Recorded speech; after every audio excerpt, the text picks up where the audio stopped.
It's also kind of silly, but gloves are one of those things that if somebody bought me a box of them, it would last me a couple months and I wouldn't have to think about it, and it would actually be a really great gift even though they're only like $10. Hi, and welcome to my channel. Or if you're a returning subscriber, hi again. My name's Tess Lark, and you read the title, you clicked on this video, you know what we're doing here. I've never done anything like this before, but we are in the midst of holiday season, and I thought it would be a fun idea to create an ultimate gift guide for beginner resin artists. So essentially, let's pretend like we have all the disposable income in the world. Are you having fun already? And maybe there's a friend in our life that is starting with resin art, or maybe we're starting out with resin art ourselves, and we're able to set ourselves or a loved one up with everything that they might need to get started making resin art. Okay, are you in? I did take notes, so we've got a lot to go over. I'll also go ahead and link all of the suggested items in the description below, so if you're curious and you want an actionable step to where you can either buy something for yourself or send a link to somebody in your life who might be looking for a gift for you, all of that information will be in the description.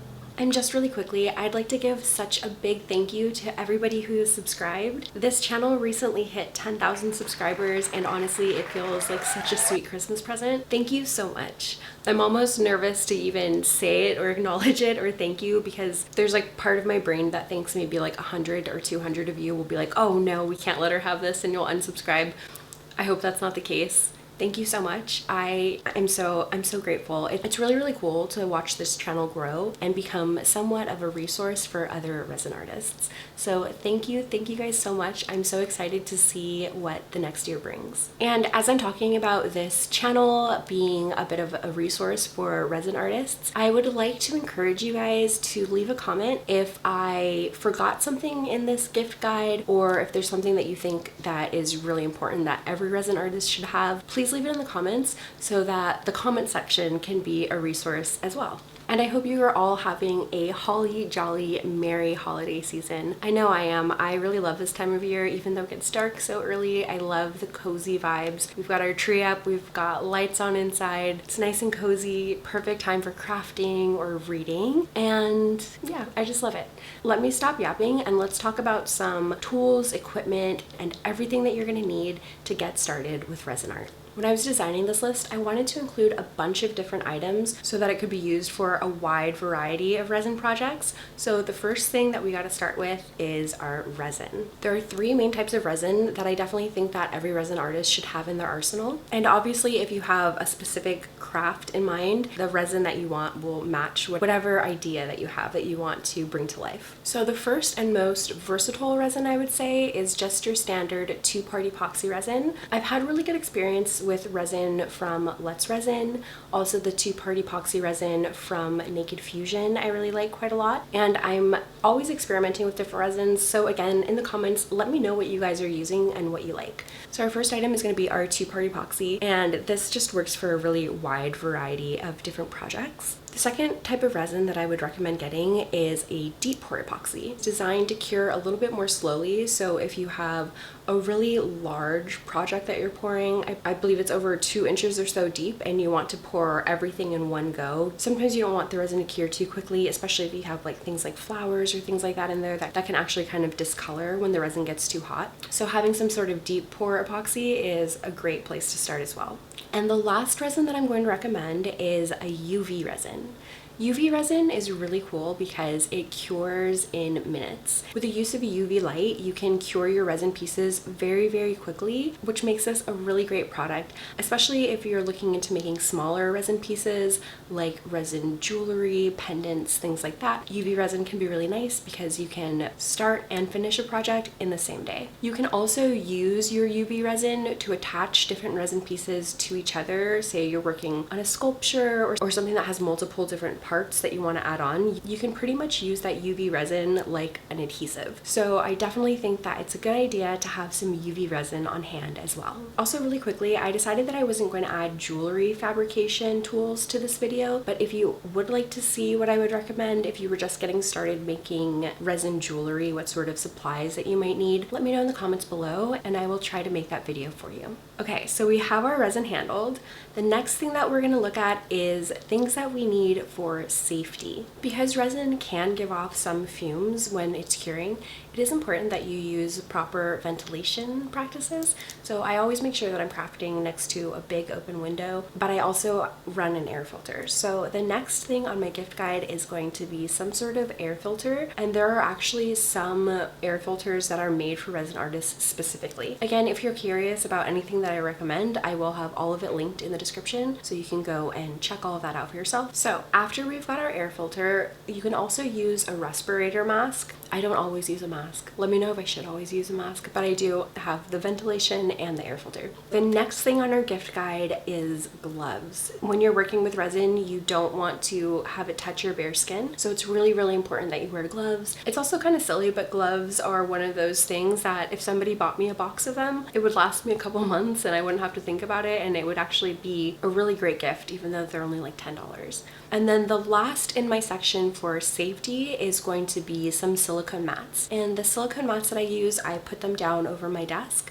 Again, because if I'm pouring resin into one of my molds, I don't want it to spill onto my desk, because it's pretty impossible to clean up resin, and then after it's cured, it's just kind of there. So by laying down the silicone mats first, you know that you're going to be able to keep whatever surface you're working on nice and protected. Our next category is for mixing and measuring.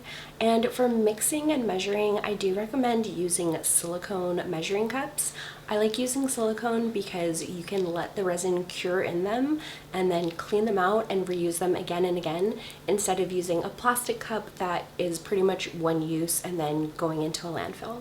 Also, if you're interested about how I clean and reuse all of my silicone molds, tools, measuring cups, I actually have a video coming out very soon that's going to be covering just that. So keep your eye out for that. Make sure you're subscribed, maybe even hit the bell. I don't know. Another resin must-have is popsicle sticks, and you use popsicle sticks a lot when it comes to mixing your resin. They do have silicone popsicle sticks as well, which I will use sometimes when I'm mixing pigment in resin. But the thing about the silicone is the silicone doesn't stick to the resin once it's cured, which makes it really nice for things that you want to use over and over again. But I do like having a wooden popsicle stick, because I can use that popsicle stick to pull out any cured resin that's left over.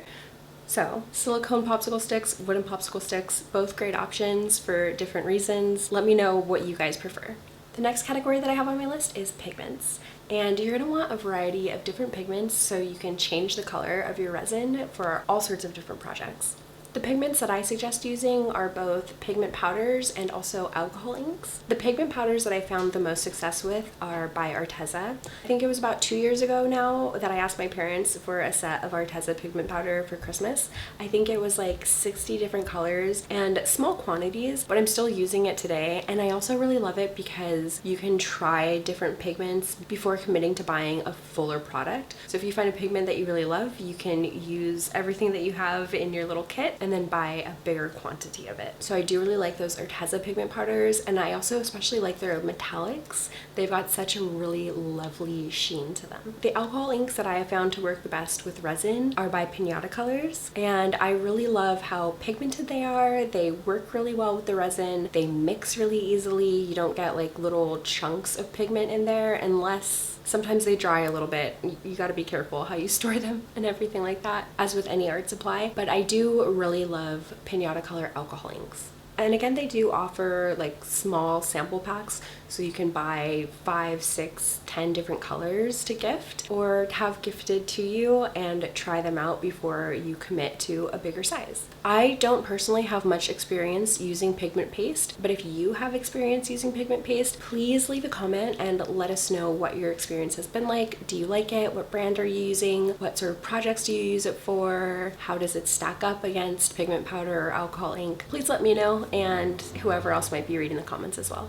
Moving on to molds, I would suggest getting a classic coaster mold because you can do a variety of different projects with those, make all sorts of different coasters and try all sorts of different techniques. Also, classic tray molds are very popular, so you can make little soap dishes, trinket dishes, things like that. A geode mold can also be fun. You can find some that are roughly the size of coasters, so you can have like coaster geodes. That's always a hit, so those are great molds to start with. As well as maybe some larger square molds if you wanted to do things like pressed bouquets. And again, molds are going to be really subjective to whatever it is that you specifically or the person that you're buying for wants to make. So think about it, shop around. There's so many options. You can also find small molds specifically for jewelry fabrication. Some of them even have like a little hole already pre-made into the mold, so you don't have to worry about drilling. And once again, I'm not going to include all of the stuff that I would suggest to get started with jewelry fabrication, but if you do want to see that, let me know. Our next category we're moving on to is going to be the curing process. And for curing, I would recommend getting some sort of large cover, something like a cake cover or a cupcake carrier that you can just pop on top so that no dust gets in your piece as it's curing. I think we found some really cheap from like Smart & Final. They're just like really thin plastic, but we can use them over and over again until they start breaking and breaking down. I'd also recommend getting a good heat gun. A heat gun specifically for resin art. You don't need it to get too hot, but the heat gun really helps to pop bubbles. So that's an important tool to have when you are starting with resin. And they also make great gifts because they run from like $20 to $30. You can definitely find more expensive ones, but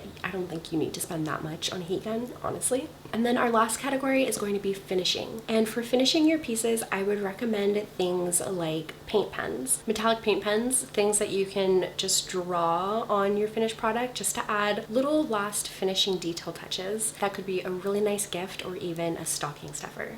All right, let me know, did I forget anything? Do you think that I covered pretty much all of the basics, everything that you might need to get started with resin art? I hope so. I think so. Let me know if there's anything that you think I forgot, or if there's anything that you think that every resin artist should have before starting. I hope you guys are having a wonderful holiday season and you're crafting and you're cozy. Here's to looking forward to another year of crafts and projects. And again, you guys, thank you so much for 10,000 subscribers. My heart is like bursting. I feel like my mind can't process. I'm so happy to be here, so happy to be crafting with you, and I'm just feeling really grateful. Anyway, I'll see you guys in the next one. Bye. Oh, and really quick, if you have made it this far, thank you so much for spending part of your day with me. And if you would leave me some sort of Christmas or winter themed emoji or comment just to let me know that you made it, that would mean the world to me. All right, bye.